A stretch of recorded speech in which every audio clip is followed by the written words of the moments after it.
Cheers, everybody. Welcome back to the Hidden History Happy Hour. Today with just me, Brian, Alex on assignment. Back together next week. As you can see, today I'm enjoying some champagne.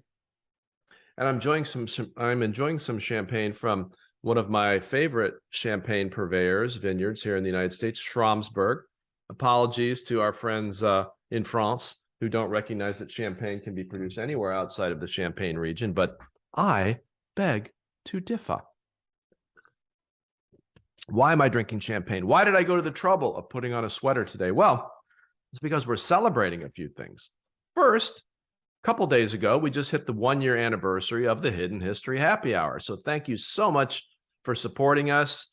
We've had a great first year, no end in sight. Keep watching, keep writing in, keep subscribing, tell your friends. You guys are what makes the show happen. Really appreciate it. Also, I'm very pleased to announce our second Hidden History Happy Hour live event.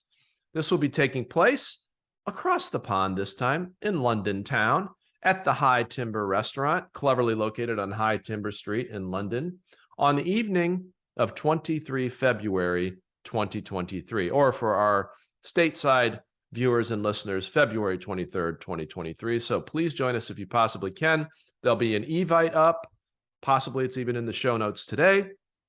Please sign up. It's great to know how many people are coming. Helps us plan the episode. And also, as a retrospective of our first year, we're going to do a special show where we play and talk about a few clips from your favorite episodes from the first year. So there'll be a poll out. Please vote in that poll. We're going to be doing another live Twitter Spaces event soon. Yet another thing we're announcing. Another reason I'm drinking champagne. Please participate in that. And finally, the main reason I'm having champagne today is, as you probably know, a ritual for christening ships is to take a bottle of champagne and break it across the bow of said new ship. Now, I'm not going to do that because Schramsberg is too good. Also, I don't have a ship handy. But what I will do is toast the story from More Lessons from History, or as I like to just call it now, Junior. And of course, when the third one comes out, I'll be calling that Trip. And this is a story that we tell in fairness. And what I mean by that is last time, as you may recall, we told the story of a very hapless German warship in the phony war leading up to World War II. And in the meantime, between that show and this show, the Germans have stepped up and finally agreed to provide their Leopard tanks to the heroic resistance in Ukraine, along with U.S. Abrams tanks and tanks from Poland. By the way, cheers to Poland. I mean, they have really stepped up in this and been leaders in the whole thing, and we really appreciate that. But here's to Germany for providing tanks to Ukraine. And therefore, in the interest of fairness and even-handedness, we're going to tell a story today about an equally hapless American ship during World War II, who didn't actually wind up killing as many people on its own side as the German ship we talked about last time, but almost did something catastrophic that would have perhaps altered the course of history. So without further ado, don't shoot, we're Republicans, from the junior version of Lessons from History, aka More Lessons from History. Go out and buy it today. It's available on Amazon. I'm going to follow Alex's example, and I'm just going to pretty much read the story from the book. This is the story of the USS William D. Porter, which was named after U.S. Civil War Commodore William Porter, a brave and distinguished leader of fighting men who had done nothing to deserve this association being inflicted upon his memory, probably rolling over in his grave. Her launch, that is the USS William D. Porter's launch in 1943, was just about the only thing that went right for the Willie D, as her crew called her. She was perhaps the unluckiest ship in history. Now, I take that to mean that Alex is assessing this ship against the German ship we talked about last time and found this one even more unlucky. And here's why. The Porter's first task, the Willie D's first task, was to serve in a support group for the USS Iowa. Cheers to Iowa, one of my alumni and location of our excellent podcasting team. And on the Iowa was one President Franklin Delano Roosevelt, who boarded the ship to head for Cairo for a conference with Winston Churchill and Chiang Kai-shek of the Chinese government. As she left the dock in Norfolk, Virginia, her anchor was not retracted properly, and so she tore the railings, the lifeboat mountings, a lifeboat, and other bits and pieces one would rather have intact from the ship berthed next to her. So it didn't hurt her own ship, hurt the one next to it.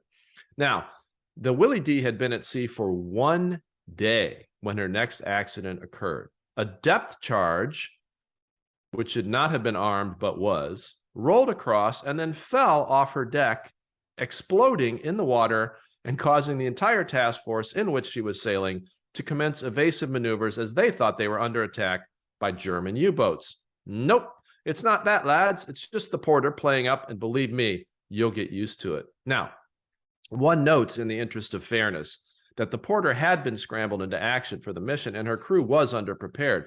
But that is the case with many ships of war in times of crisis, and most managed to equip themselves without such a course of potentially deadly events against their own side, just like the German ship last time. As this false alarm that was wholly the fault of the porter was coming to a close, she went through a big wave, lost a sailor overboard, and her boiler promptly packed in. Now, I shouldn't laugh because losing a sailor is not funny, but just the haplessness of this ship. In spite of the aforementioned haste with which she was deployed, she had had her shakedown voyage and was supposed to be match fit and ready for anything. She limped behind the task force for a while as repairs were effected and had to break radio silence to let the fleet know why she was so far behind, an act for which her captain was admonished. Now listen, admonished?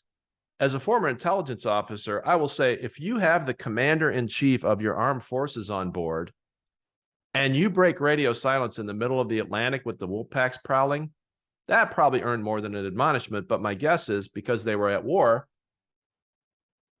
and in the middle of the ocean, there was no other action they could really take against the captain at the time. Finally, she rendezvoused with the Iowa, and the porter took part in a live fire drill. Hey, porter, how about you pretend to fire a torpedo at the Iowa? Isn't this a fun simulation? Oh, wait. Oh, God, you've actually fired a live torpedo at the Iowa, which, quick reminder, has the president aboard. In a fantastic demonstration of misplaced priorities, having learned the wrong lessons previously, the crew of the porter was now absurdly scrupulous about observing radio silence in this entirely self-created crisis, refusing to radio to say, hey, over there, guys, no biggie, but whoopsie, we fired a torpedo at you with the president on board. Instead, they signaled using a lamp, which is not an ideal method of communicating an emergency, especially when the message you're sending isn't beware our stupidly fired real and actual torpedo in the water and heading your way. The porter was instead mistakenly signaling the unhelpful, nonsensical, and bizarrely self-centric, the porter is backing up. Lamps, don't do it. In desperation, they finally broke radio silence and fessed up to the torpedo. Oh, sounds exciting, said Roosevelt, and had himself taken out on the deck and pushed up to the ship's railing in his wheelchair so that he could have a closer look. You have to love a leader with courage and a sense of humor, am I right? The Iowa got the message and made haste to move out of the torpedo's path. Wise move. And the president and her crew had a fine view of a torpedo exploding in her wake a short distance behind her. The guns of the mighty Iowa swiveled to be fixed upon the porter as fears of an attempted presidential assassination grew. So let that sink in for a minute. You have a series of accidents that convinced the skipper of the USS Iowa that perhaps a presidential assassination by way of torpedo was underway. But no, it wasn't that, fellas. It's just the porter being the porter. From henceforth, the crew of the porter became wearily accustomed to receiving a new greeting from other American ships upon passing or coming into a harbor. And again, I have to say, the combination of courage and humor in wartime is amazing. They said to the porter, don't shoot, we're Republicans. Because you see, Franklin Delano Roosevelt was a Democrat. So if there had been an assassination attempt against him, the joke was you wouldn't try it if the ship you were about to potentially shoot at was a Republican ship. Funny, right? Right, you ship full of klutzes, we're pulling you out of the line. Make haste to Bermuda for an inquiry and try not to break anything or fire on your own side on the way. This, at least, the porter managed, and after a no doubt deeply uncomfortable review of proceedings, Lawton Dawson, the chief torpedoman, who had left the torpedo live in the course of the exercise, was sentenced to 14 years of hard labor. But, rather sportingly, his erstwhile target, almost victim, President Roosevelt, intervened on his behalf. Again, sense of humor and grace. For the next few months, the Porter successfully did nothing, which was a major improvement for her in the scheme of things. Then she went to the North Pacific, and whilst bad weather mostly prevented her from doing much, she even fired her guns at unseen enemies a few more times, so some scores were finally being chalked up.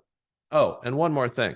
In the course of exercises aboard whilst at base, presumably in the course of trying to improve her rather lamentable performance to date, the Porter's crew accidentally fired a live 5-inch artillery shell towards their own command headquarters. It landed in the commander's front yard, in fact.